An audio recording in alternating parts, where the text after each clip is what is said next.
There had to have been like some smart ass student who was getting their knuckles rapped by a nun, right? And they were just like, oh. Like smiling while they do it just to make them feel uncomfortable. That would be the best retaliation for that kind of abuse. Just like turn it sexual, make them feel weird. Yes, mommy. Just like, oh, harder. Oh, yeah. Okay, I'm good. Oh, mommy superior.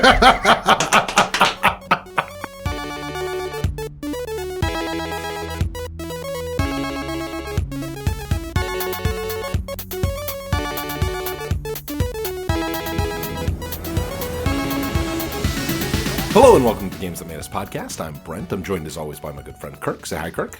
Hola. And we're joined as always by our good friend Benny. Say hi, Benny. Hi, I'm Benny, and I'll be your despot for today. Sweet. Fucking finally. Yeah. Brent just starts strapping himself to a table. Are we doing this or not? Who's got the KY? Yeah. All right. Hey guys, hey, you know what we haven't done in a minute? Let's talk about what we're drinking. I like drinking, and I like talking about drinking. Mm-hmm. So Kirk, what you got over there? What you want? What you want? I am drinking Midnight Rye by Templeton Distillery, Iowan distillery. It's pretty good. It's wonderful. It's rye whiskey blended in, or I guess aged. What does it say on the bottle? Blended, I think, blended right? with port. Yeah. Yeah, blended like with dark up port with wine. it. Yeah, it's so pretty good. delightful. Yeah. Yeah, I hadn't tried that before, and it is like almost its own spirit. It really is. Yeah, I really enjoyed that. Super unique, but oddly good. Yeah. Mm-hmm. Yeah. I like the viscosity. Yeah, what are you drinking? Right. Let's just move on, Brent. What you got over there, man? Yeah, Brent's over there shellacking his house with the stuff. that's excellent. This wouldn't be the first time we've compared alcohol to building materials. So that's true. The Baiju is straight up concrete. That did taste like concrete juice. I'm relatively confident that took a couple years off my life. At some point, I'll release to all of our fan. We do have like 25 minutes of Baiju review that I clipped out of an episode that I'm planning on editing together and putting out as a supplemental. So if you want to know just how terrible that was, we talked about it at length. It was almost a full length episode of just how much we hated the Baiju. And it did spill over into a couple other episodes as well. So, if there'd been a therapist here, we could have billed them for that shit. Yeah, or they could have billed us for that shit, or the other way around. Yeah, somebody needed. Somebody to pay. owed someone money for that. Somebody needed to pay. But so that might be if anyone is interested, let me know and I will edit that into a little supplemental. But I am drinking a cork hard seltzer. Because I am a sweet, gentle little boy who drinks Kool-Aid with alcohol in it, basically. And it is blackberry sage, and it's very tasty. Okay, your taste swings so widely. Like you're like, I'm a sweet, gentle little boy with my alcohol, but then later on, you'll make something that's like well over 70% liquor. Yeah. With like the strongest herbal flavors. Like this might as well be like rubbing alcohol that you soaked in leaves, and you'll be like, it's very refined and delicious. And I'll be like, I can see that, but how did you drink 9? Yeah. We have actually called something you were drinking Venusian space poison. Yeah. So was that old Rasputin? That was. It was. That was very tasty. It was delicious, but it was. There's no but. It was delicious and toxic. Yeah. No. That beer was right up on the line of being a liqueur with how alcoholic it was, and very tasty. But yeah, the cork hard seltzers are really nice. If you live in the greater Kansas City, Missouri. I've seen them other places too. I've seen it all over the Midwest. Yeah, I was gonna say we were in Arkansas and I saw it down there, so they must be distributing. The Quirks haven't gotten quite as far as the rest of the stuff that Boulevard's distributing, but Yeah. it's making its way out. It's really too cold for a Quirk. This is perfect, like sitting by the pool Yeah. beverage. But I mentioned recently that beer has started giving me like a very low level allergic reaction after I drink one or two of them. So I've been switching.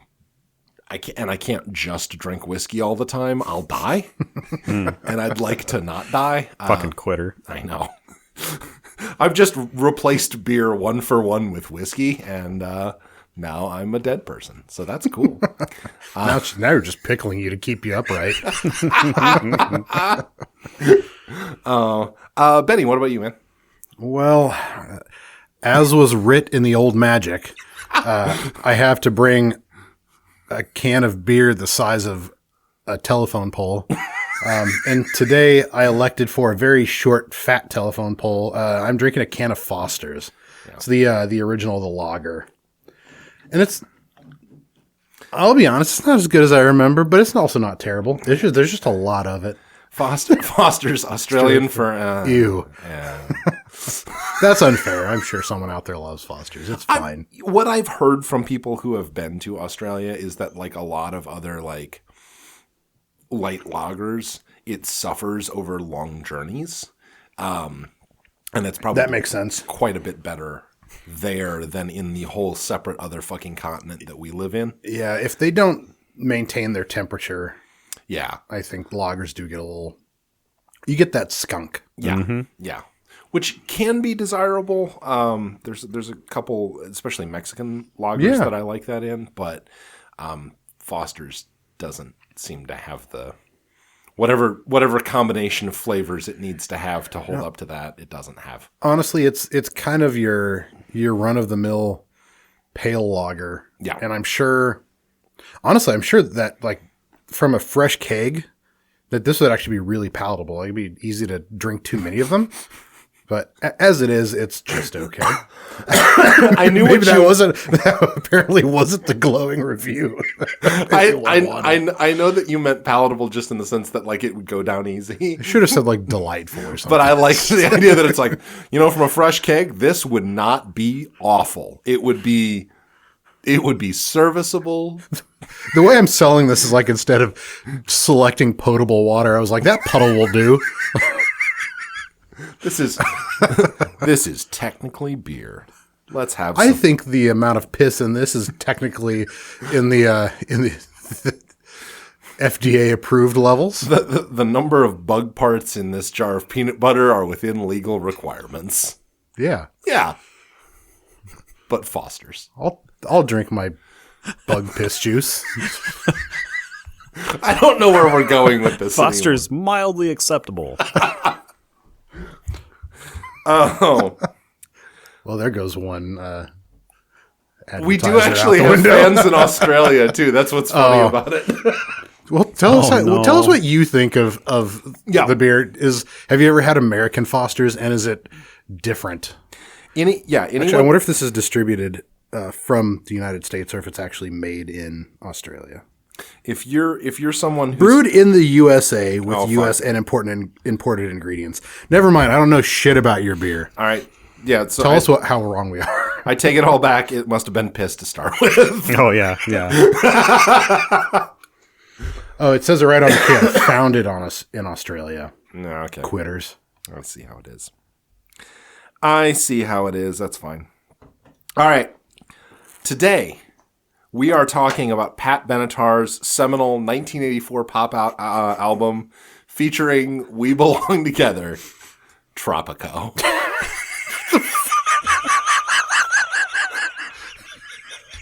What?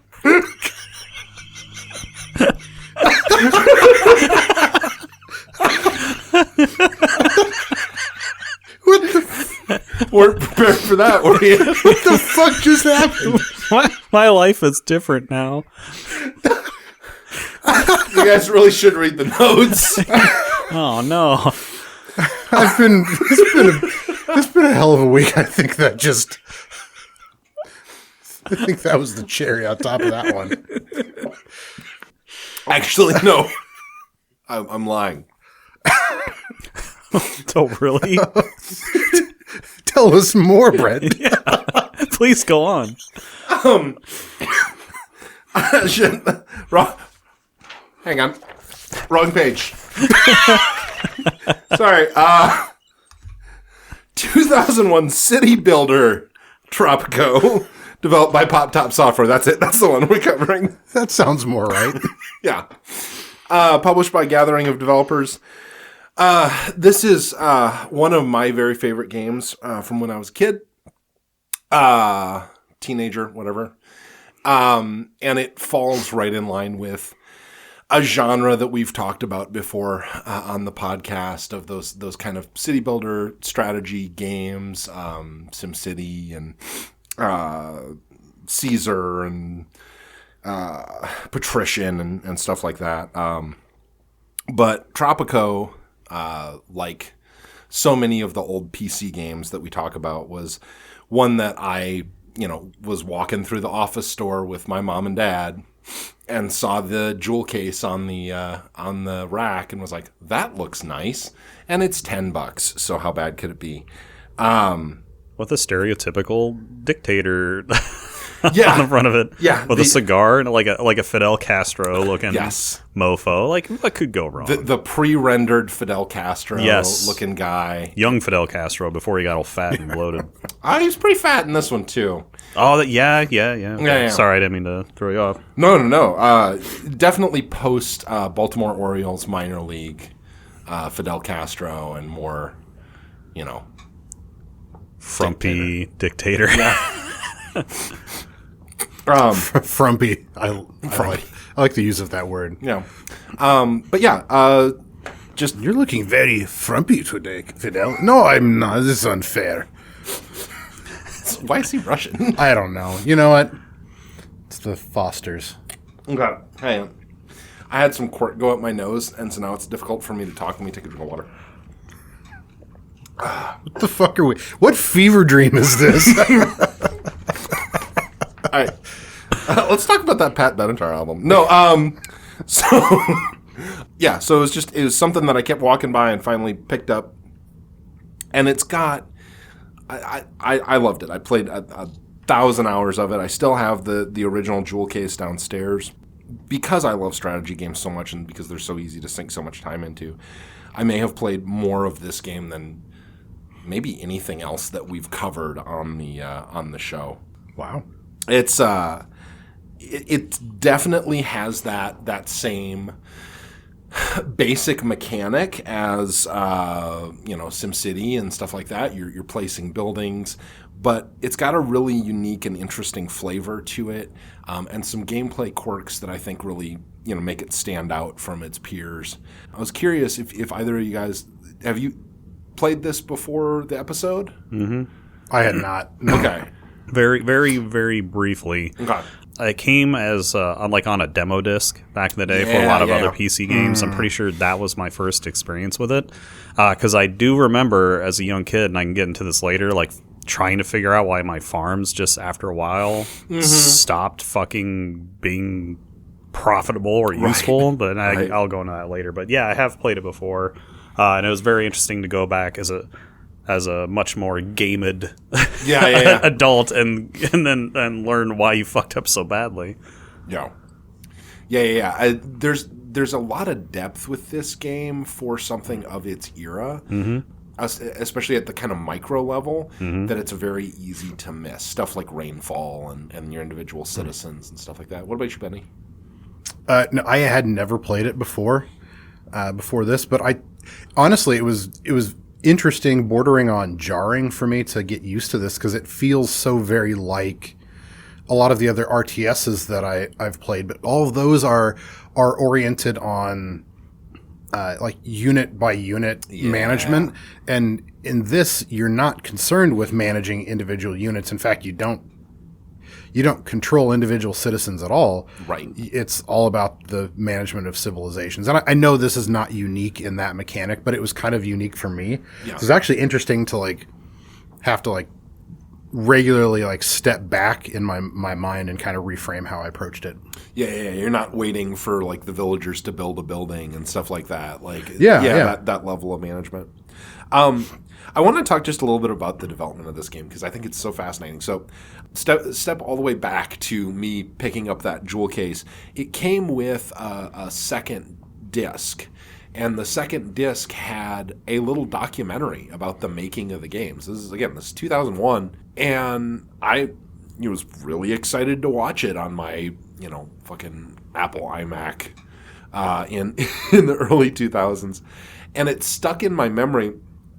And I was really excited when we went to do this game to go back and see if that documentary was available. And it is. It's on YouTube. So I'll put a link in the description. You guys can go watch it. I'd highly encourage you to do so because it's kind of crazy just to see, this very small group, and I'll talk about that in a minute, very small group of young guys just talking about how they made this game in 2001. So Pop Top Software, they're from St. Louis. This was their first game after they were acquired by Take-Two, and really only one of two games that they made before things started going sideways. They did the second Railroad Tycoon, which is one of my favorite games. I love Railroad Tycoon 2. But Phil Steinmeier was the main developer for this game, and he was the head of Pop Top's software. And this game kind of started as like a super mod for Railroad Tycoon 2. And if you play those two games, you'll see a lot of stuff that feels weirdly familiar because what they did is they just took the finished code base for Railroad Tycoon 2 and started ripping things out and adding new things in. And so they kind of ship a Theseus, a game about railroad management, into a city builder. And it does feel very similar in weird ways. Like there's isometric viewpoint with fixed zoom levels. It's kind of grungy. It's got this kind of lived-in look, and it's got the CD quality folk music soundtrack in both. And yeah, like I mentioned, there's a really great documentary, and I'll put the link in. But the staff for this, like I say, very very small staff. I think they probably had like 5 to 10 people working at Pop Top at the time. And they all basically went on to do other things, either working for Microsoft with the Age of Empires series, or actually the soundtrack developer Daniel Indert wound up being a music producer for film and TV, including like House of Cards, Dexter, The Shield. So it's really bizarre. It's a really bizarre little group. But like I mentioned, it's a city builder, but it has a really weird spin to it, which is that you're building a city on a little island in the Caribbean. And you're not just playing as the mayor, you're playing as the president / El Presidente dictator of the little Latin American banana republic. Friendly neighborhood despot. Exactly. So you start out, you select a ruler, which there's various pre-builts that you can do, which are all historical Latin American dictators like Capodac Villiers and people like that. Or Lou Bega, the guy who did Mambo No. 5. Pick him. I was reading through the trivia, the song. Yeah. That ended up in the German version, apparently. Right. I love that. Well, and so this is my favorite part, is it's like, okay, they had Lou Bega in it, but the Lou Bega song doesn't appear in any other version. So me at 14 years old is like, the Mambo No. 5 guy is in this? And then there's no other connection. It's just his face. But so you select a ruler and then build their biography. And their biography sets up kind of buffs and debuffs to your political and economic stats. And then you lay out your city. You build individual buildings to set up your economy, your housing, and also your politics. And this is one of the things that makes this game unique as opposed to like a SimCity, is that you have to manage both national level politics, the individual political parties in your country, elections, but also international politics, because this is set during the Cold War. You have to manage your relationship with both the United States and the Soviet Union. And if you fuck up with that on the national stage, you'll either get voted out of office, or if you decide to not have elections, which you can do, then you can get kicked out by rebels. Or if you fuck up on the international stage, either the U.S. or the Soviet Union will invade and pull a grenade on your ass, and you'll get kicked out. And so it's cool because you have both that standard SimCity economic management, but you also have a political management. And that political management goes all the way down to the very micro level. Each citizen that is either born or immigrates to your country has a name and a biography and desires, and they have, which SimCity 4 sort of did to an extent. You could import Sims from The Sims into it, but it never had this level of detail. You set like individual salaries for people. Yep. And so the individual happiness, political alignment, and health and education and religious fulfillment of each person is monitored at the individual level. And so it makes it a much, much smaller scale city builder than something like SimCity or Caesar. You typically, even a really, really long playthrough of Tropico, you probably won't have more than like 500 to 1,000 people, as opposed to, in SimCity, you could have hundreds of thousands. But yeah, so it's a much more micro level manager, and I like that. I think it makes it much more personal. You get through, or at least I get to the point where you'll recognize individual last names. Like, oh, I bet that's so-and-so's kid. And you can click into their family and go, yeah, that guy was a, soldier in my palace guard, or that guy was, ran against me in a presidential election. And it just, it gives it this sense of lived inness. It's just a very lived in feeling. It's got, what's the Greebles? Is that the little nonsense decor items that make a thing feel real? Yeah, this whole game is just Greebles. It feels very alive. Greeblies? Maybe. Yeah. Something like that. Pretty sure it's Greebles. Yeah. But yeah, so the goal is to stay in power, and you have to manage the internal and international politics. You can decide to be a very democratic leader and just win by virtue of being a good leader, which is usually what I try to do. Or you can also just, load up your whole country with soldiers and pay them twice as much as everybody else. And, just repress your way to victory. And that works too. Total autocracy. And I will say that's very fun to watch when it goes sideways and your country gets taken over by rebels, because they do eventually, if they win all the battles, they do eventually come up and destroy your palace, which is pretty fun. It's also neat if you have a very small country.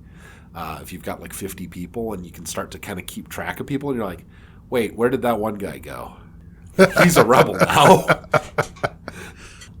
You've got the attempt to kind of keep in power going on, but then the other piece is the economics, and that's where more of the actual city building exists, which basically it's sugar and rum is the cheat code, or if you like things a little bit more difficult, tobacco and cigars, or if you're just a fucking masochist, you can try and have an all-wood economy and build furniture, which don't do that. There's like mangoes and bananas and stuff too, but it's just not as lucrative and can be kind of a pain in the ass. They're basically like the bootstrap crops to get you to the more profitable things. Yeah, because when you first start... There it is. Hey, there's my voice again. Because when you first start out, you have a couple farms and your palace and a port, and that's it. Because the only way that you're going to get money is by putting cargo on a ship at the port. there's random events, just like in SimCity. So you can have a situation where like a hurricane comes through and destroys your port, and then you literally have no way to make money until you rebuild it. But yeah, so you start out, you've got your port and your farms, and you have to provide a certain amount of corn basically to your people. But then you have freedom to harvest other resources, farm other resources, like Kirk mentioned, like bananas and papayas and stuff like that, or you can cut down trees. But then things really get going economically once you have a high school, and then you can have factories. And the factories kind of produce finished goods that make more money. You guys understand how it works. It's one of those. But really granular, though. It is very super granular in comparison to a lot of them, a lot of other ones where, like for SimCity, it's like build a school, and then that's it. Right. Like because the citizens wanted it, not that there's an actual practical purpose for it in that game. Or or like in SimCity again, build a residential district. And it doesn't matter where you place it for the most part. Yeah. And then you just have it where Tropico, it's like you really have to get granular in where you place things, because you can, from what I found out, and it took me as an adult to figure out, I was fucking up big time when it came to placement. Because like Brent was saying, along with factories and schools and farms, there's also mines. Mining is a big aspect. And they have this big topographical map, kind of like a survey where it shows like where land is most fertile, where does it even make sense to put a mine, and that can, like, you can fuck up immediately if you're not paying attention to it. Yeah.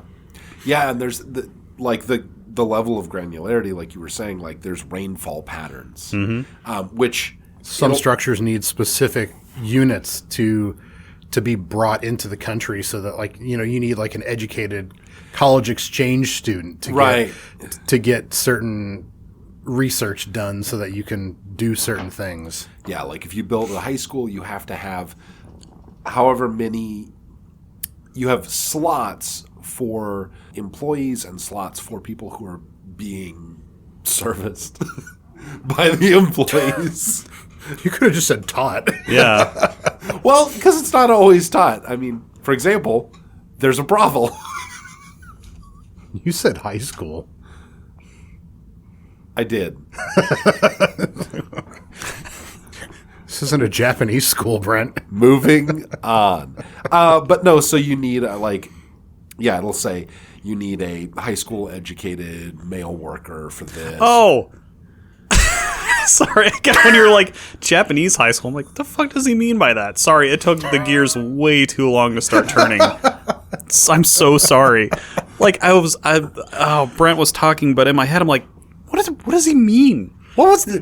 Then it clicked. I'm like, oh, I did it again. I'm sorry. None of our brains are at 100% today. That's been very obvious since the get-go. Japanese high school. You sick bastard. I didn't make the trope or the trend. I was just paying attention. I don't create stereotypes. I just exploit them. But yeah, so everything's at the very micro level. Mm-hmm. Yeah. And you have to pay attention to it. You have to. Yep. Well, I'll go ahead and talk about it, since it's... Yeah. So as a kid, even in my younger years, and I brought it up on the podcast, I really like turn-based and real-time strategy games, that sort of thing. Right. Your Civs, your XComs, any of those types of game that revolve around some, either like a building aspect or a turn-based aspect or even real-time. I love it. I've loved it ever since I was just a young boy. So thanks, JJ.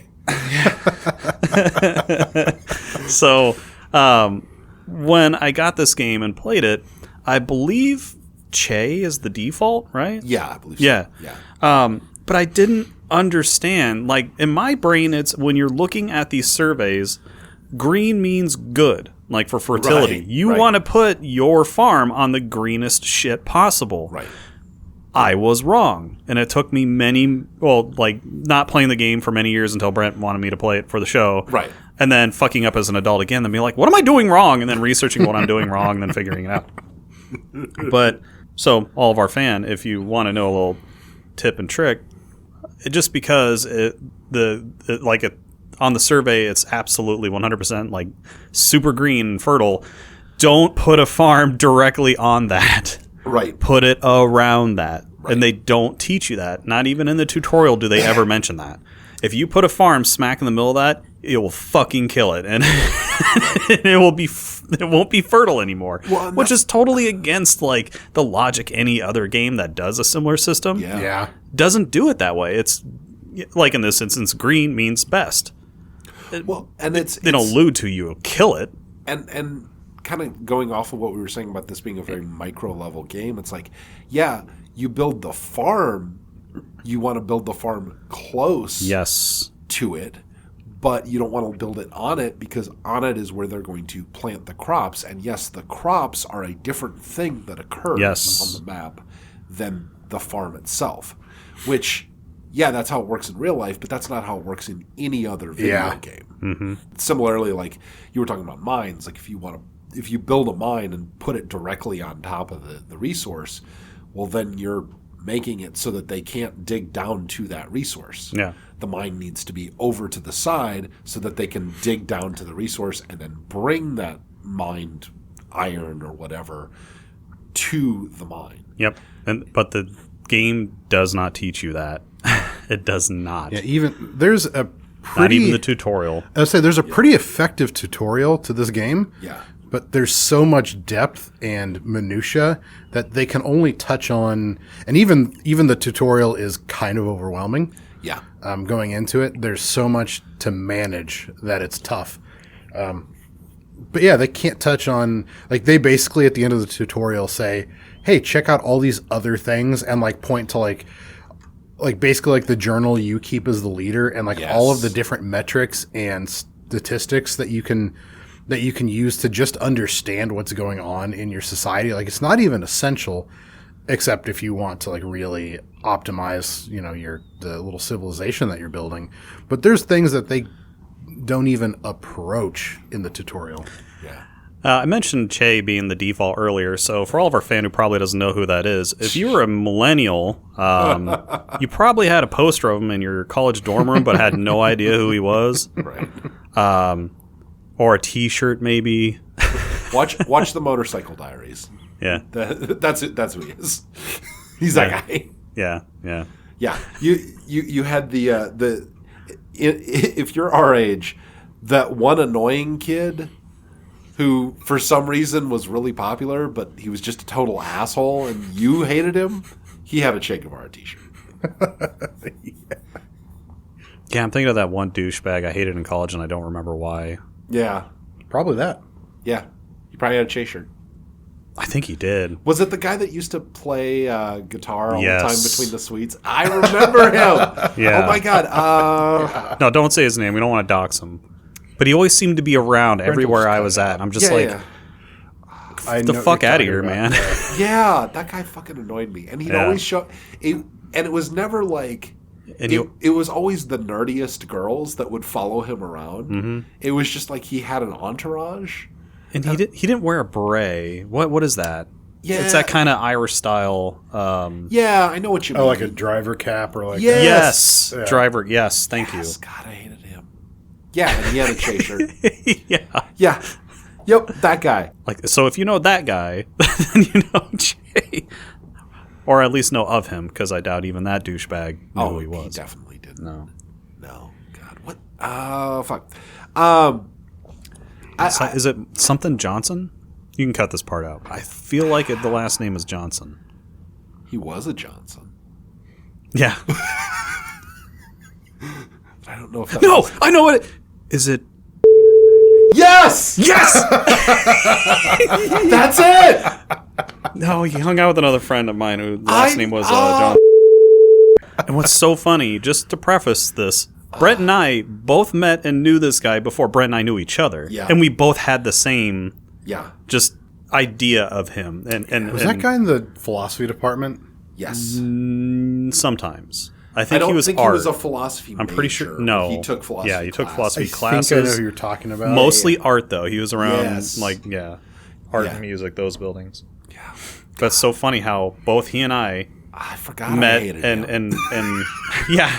got the experience of this person. Yeah. And both hated him. And then we became friends. Brett and I, it's like, yeah, that guy's a piece of shit. It's better than that, actually, because Aaron and I, when we started dating, his name got brought up like complete, like somebody, a third person mentioned his name, and she was like, I hate that guy. That's awesome. And it's not as if we went to a really small college either. It's like 5,000 Yeah, people. No, it's like 11, 12,000. Well, now. Well, back in that day, because it keeps getting like the biggest class, but it was still like close to 10,000. When we back in got our there, it day. was closer to 10 than it was to 5. Oh, wow. Okay. Yeah, because it was like the thing was it was getting closer to the actual city's population, Fair. which I was don't know 11,000. Yeah, because the city would reduce by about half over the summer. Yeah. I'd be fine if none of this Yeah. made it in or whatever. Well, but we can put it in. Just But bleep no, out the well, name. because I had a question too. Was that the same guy that was in our intro to philosophy class that was just unbearable, or is that a different guy? That's a different guy. That's the guy that smelled. The raccoon hat and all Yes. that. Oh God, what's it? I had to block him because Yeah. he was the guy who like wanted to answer all the questions, but got everything wrong all the time. remember our aesthetics class, and he kept hitting on all the time. That was funny as fuck. But the whole time, like, and wasn't going to do anything about it. Yeah. Because she's kind of meek and small and whatever. But it's funny for me to watch because it's like, well, then she and I would go hook up afterwards. Right. But man, he tried so hard. What was that kid's name? Don't remember. I'm trying to remember. I also know the other guy's name, but I can't remember where I would know him from. Yeah. But anyway, that's very funny. Yeah. So, yeah. I'd have to. I He don't. showed up at my dorm room one time. Like, freshman year or sophomore year, he'd just like knock at the door, and I open it up, and he's like, hey, you were talking about guitar. I want to teach you some guitar things. Because that's not spastic at all. No, and I was like, okay, like, you know, because I didn't know what the fuck to do, Right. And I'm a 6'5" man in American society, so I'm not afraid to let a weirdo into my house like I should be. Right. You could have gotten worn as that raccoon hat. Yeah, it's a lot wrinklier than it used to be.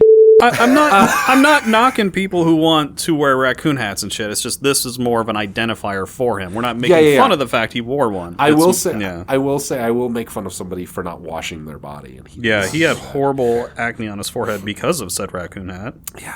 Oh God. Okay. Anyway, but yeah, he showed up, and then he just like pulled out my guitar. He didn't bring a guitar, and then he like showed me like basic chords like A, B, C, G, like the fucking like standard ass major chords, and I was like, awesome, awesome, man. Thanks for. Can you get the fuck out of here now, Let me please? know. No. Okay. Hey, Tropico. Anyway.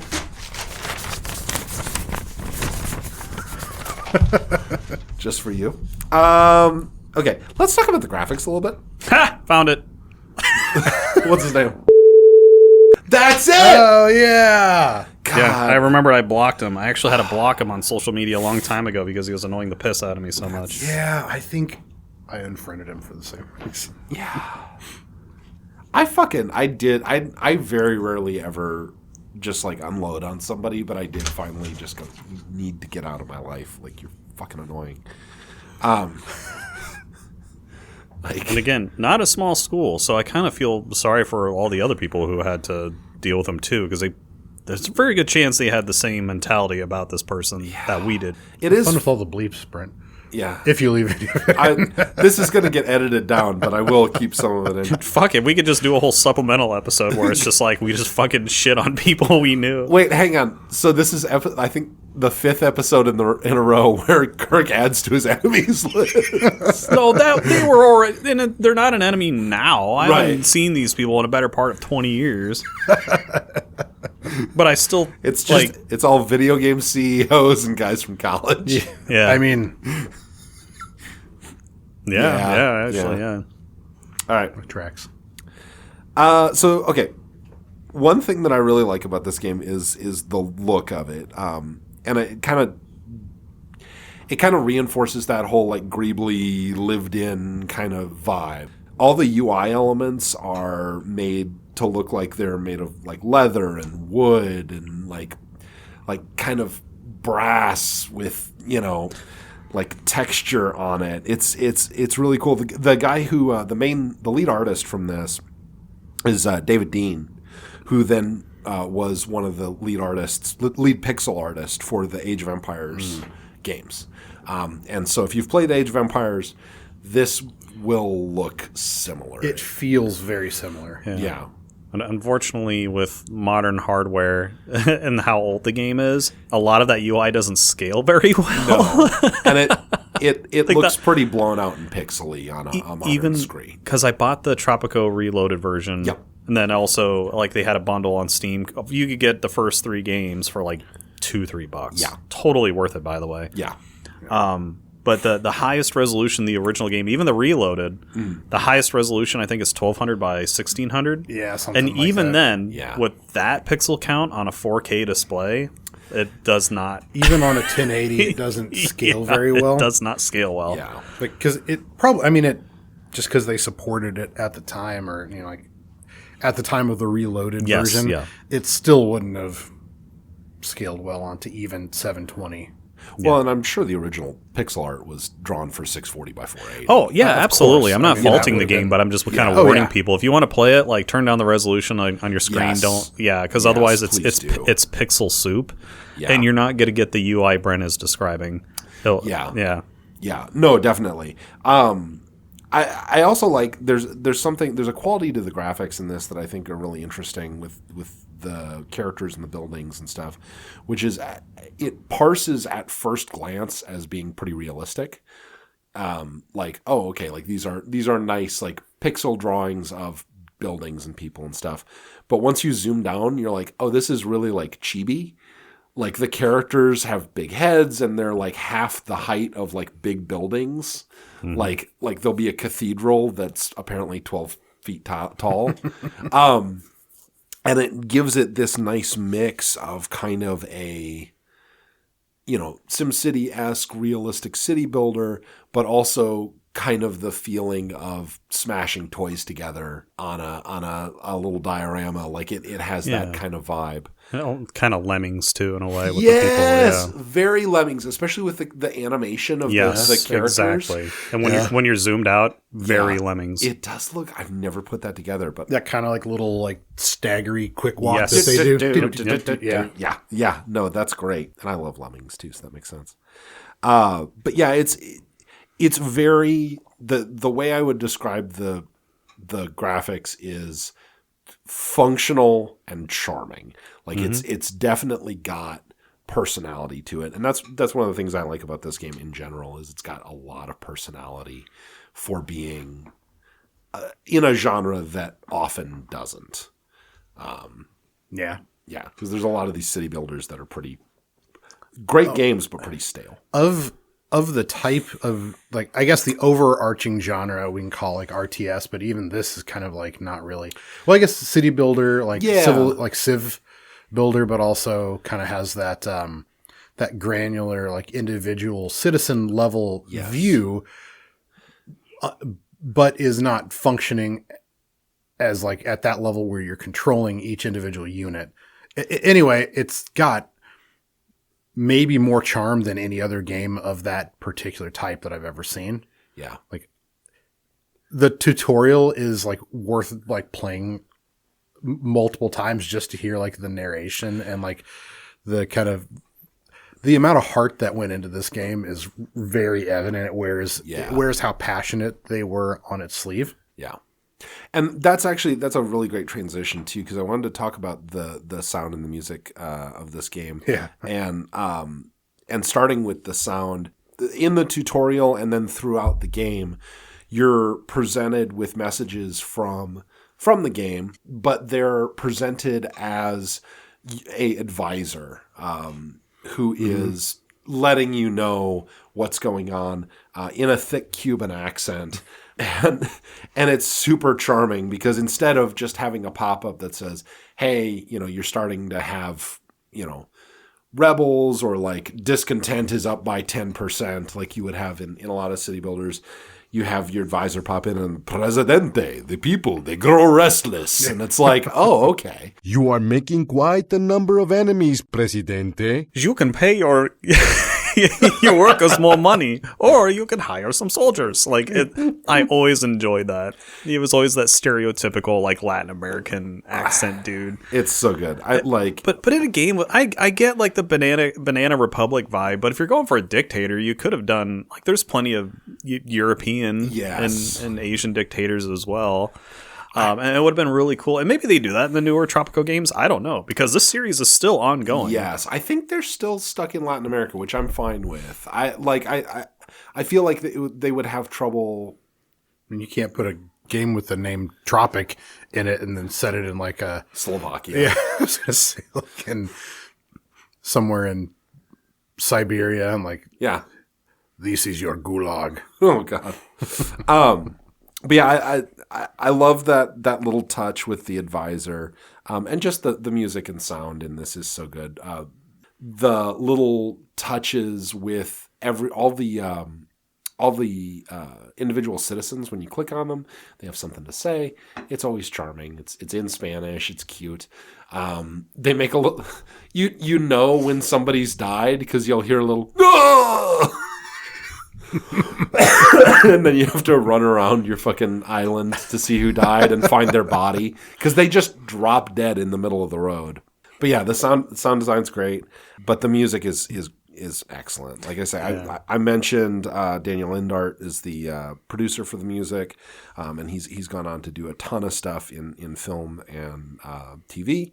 But it's an entire soundtrack of Latin American folk songs from the Caribbean and South America. I believe they're all original recordings just for this game. And it's, if you want to get a little flyover of all the different genres of Latin American folk music, this soundtrack is pretty great. Oye, Guajira, prepárame café, vieja, por Dios.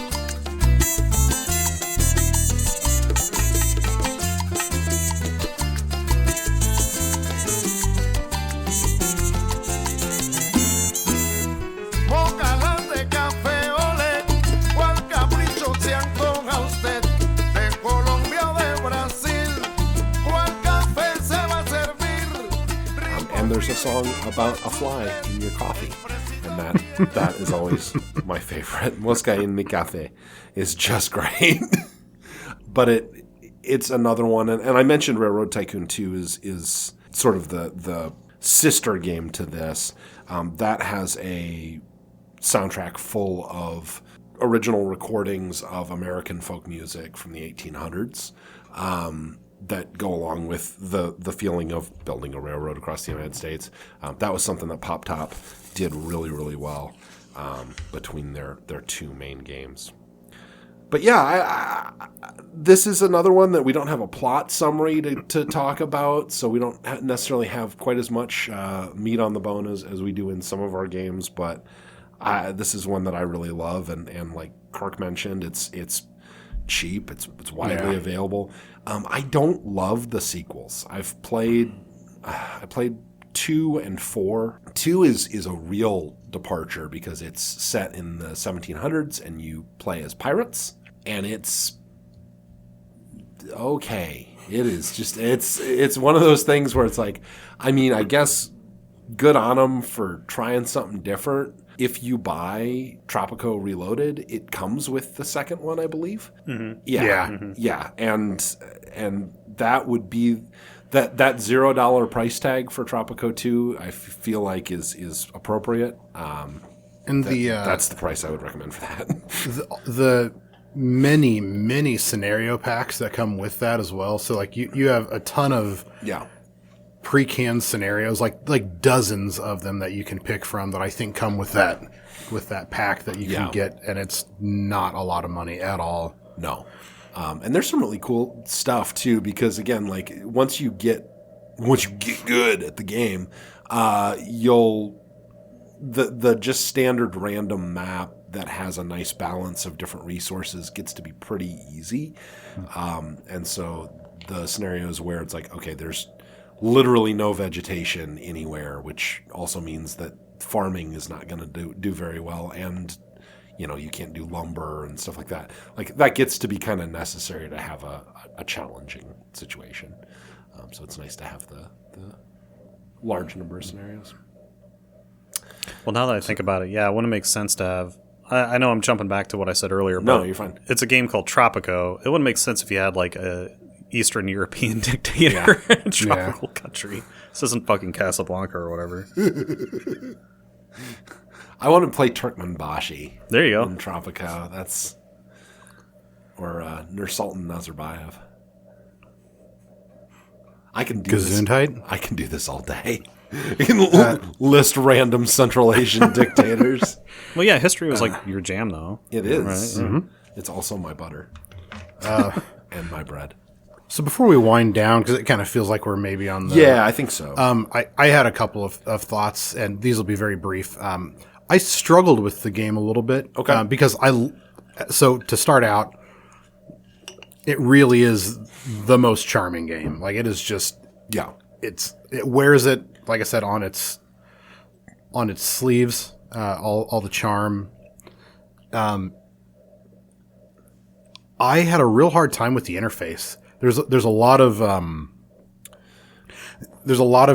like minute buttons and a lot of different functions, and they're not labeled well. Yeah. And the fact that it's pixelated, I actually had a hard time actually playing the game. Okay. And I kind of fatigued of it at certain points. Sure. And so, for what it's worth, if you're not willing to memorize a button layout or like the interface layout and figure out where all the commands are and remember all of the little minute, like, okay, I've got to go and check this button in this one building for this specific function, then probably do that 2 more times. Yeah. It's a deep interface, and that shouldn't be a problem, but I found myself, and maybe I was not in a good headspace for it at the time or something. Maybe I didn't have the time to feel comfortable being like, okay, well, I'll just dig through and then I'll find the function that I'm looking for, and then it'll work.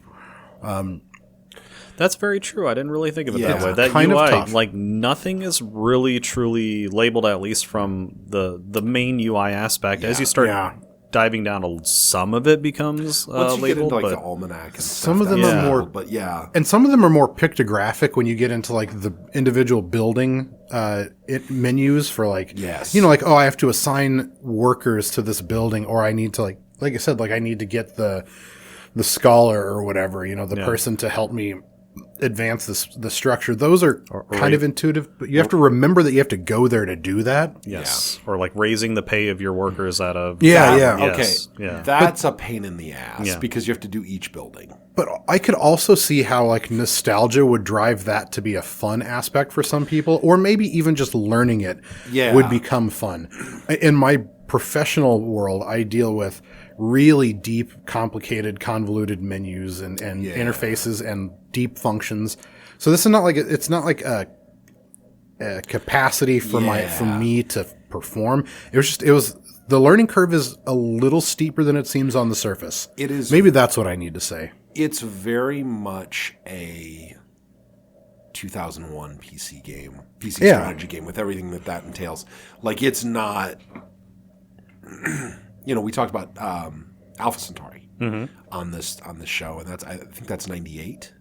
That sounds right, yeah. Yeah, so same era, and it's like, and that's an intimidating game to jump into for the first time, because it's just like in terms of like the number of different little things going on all at once. But for what it's worth, That's stuff a much better labeled. Yes, I was just gonna say it's way better labeled. Yeah. Where Tropico, I remember that just being part of the problem was being intimidated by how granular it was, but that also made why it's fun is because you can get so granular. But when you're young, I don't know, I think it was maybe 13, 14 or so when I first played it. Like it was so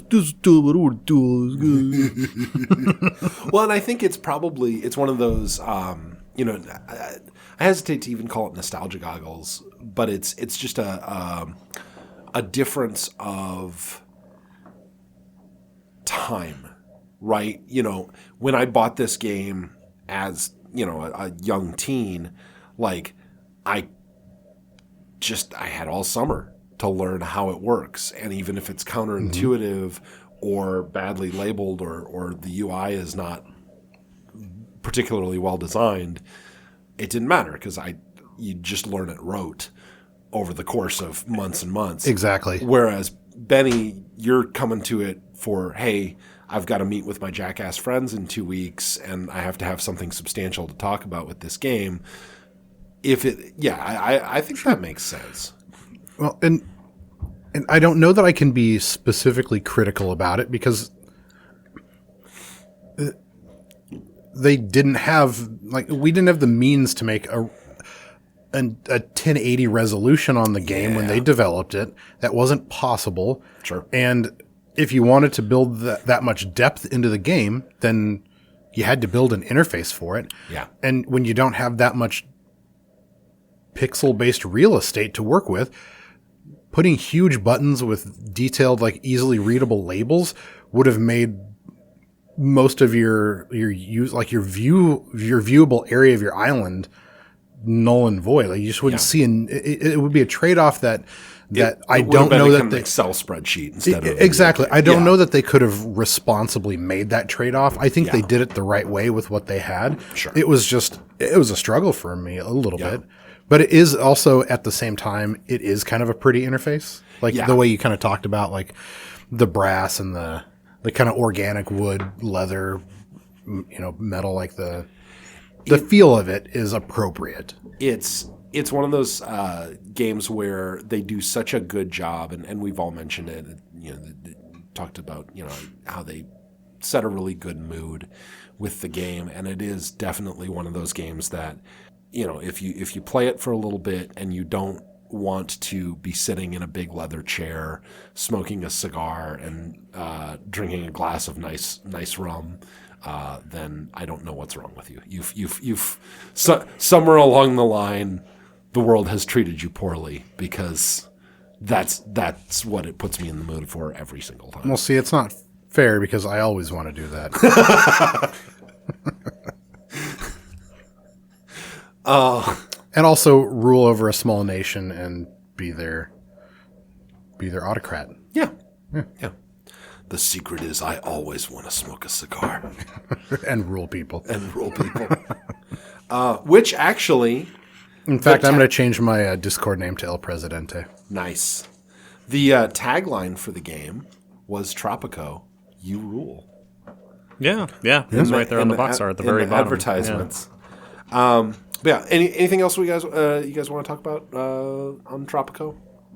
Mm-mm. Another kind of short one, but it's just such a fun game, and I think it's one of those that I can't in good conscience recommend the sequels.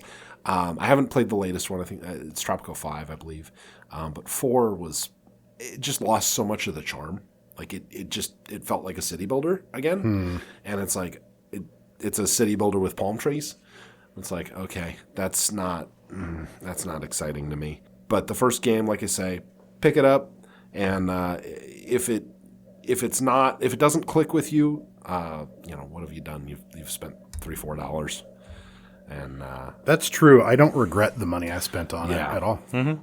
So, but yeah, Tropico, fun, and you get to round people up and throw them in jail. I didn't have a follow-up to that, but I like it. I don't think it needed one. It was ominous enough. But yeah.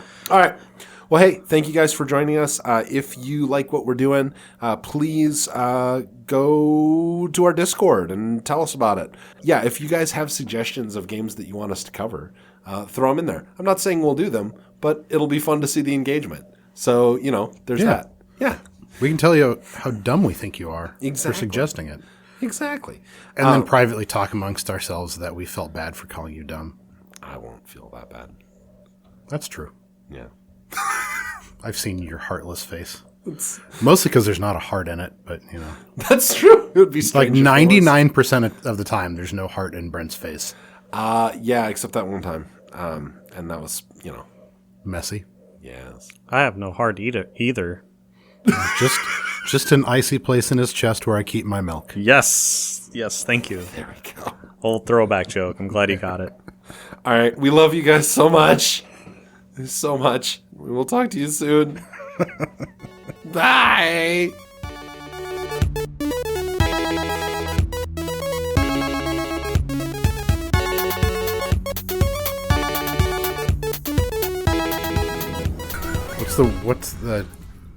What do you take when you got to take a shit? You can't get your ass to work right.